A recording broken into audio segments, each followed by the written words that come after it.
And my story is a little bit different from everybody that we've heard about and from in the last couple days, because I'm not one of those people that grew up with dirt on my boots. I'm not one of those people that grew up with farm animals.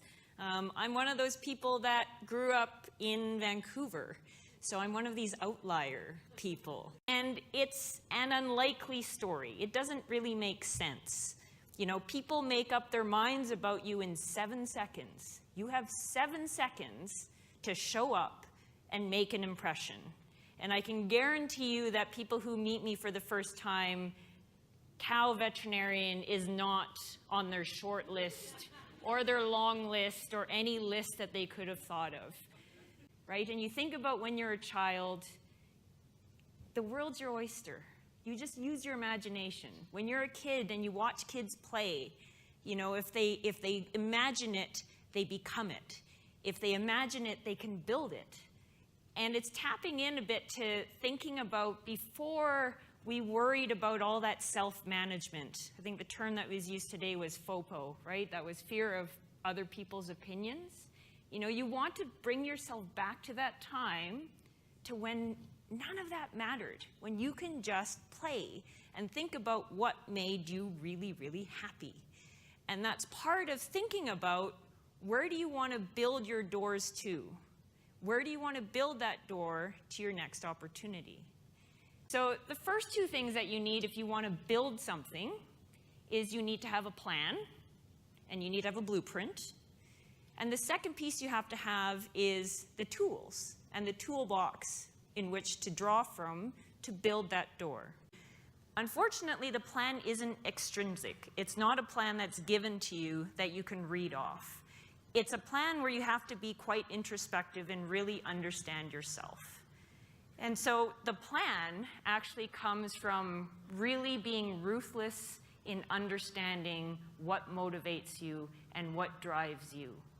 So it is going back and thinking about when you were a kid, when none of that mattered, when nobody's opinions of you mattered, thinking about what was it that really made you happy, what got you fired up, and drawing on some of those experiences. Being a veterinarian isn't all puppies and kittens and rainbows every day. You know, we talked about the 10% yesterday. Being a veterinarian, there's days when that 10% gets to closer to 50%, and it's not happy every day. But there are those moments, and there's things that are really, really good about it. And you've got to think about what those things are that make you motivated to do this.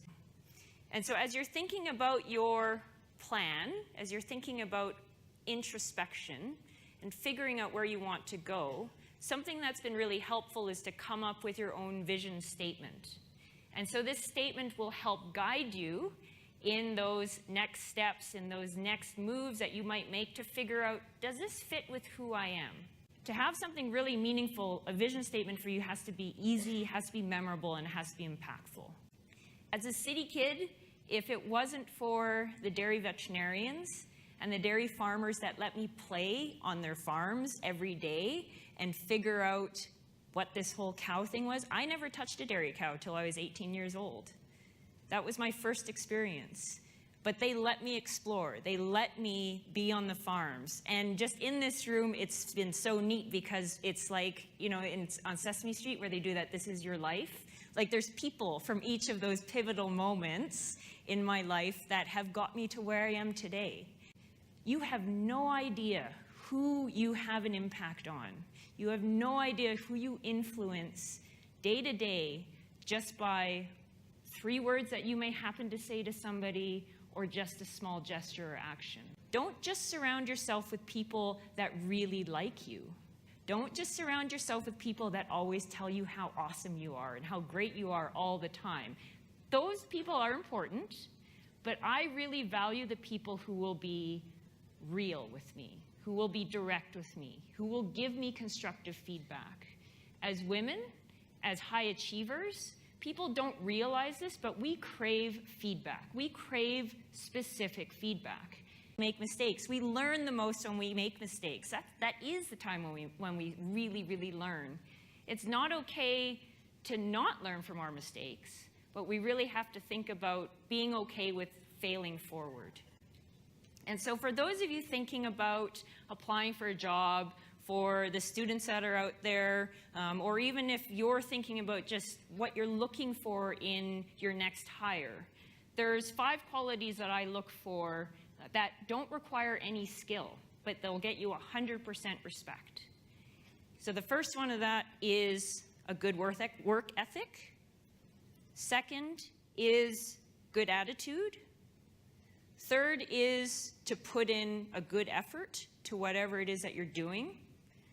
Fourth is to be passionate about what you do.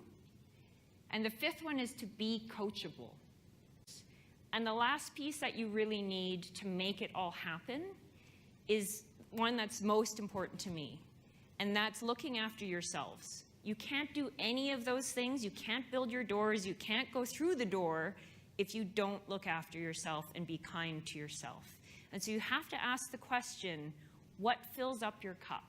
You have to be ruthless with knowing yourself. Be ruthless in knowing what it is that makes you happy. You have to surround yourself with the right people. And the right people don't always tell you what you want to hear, but step back and listen.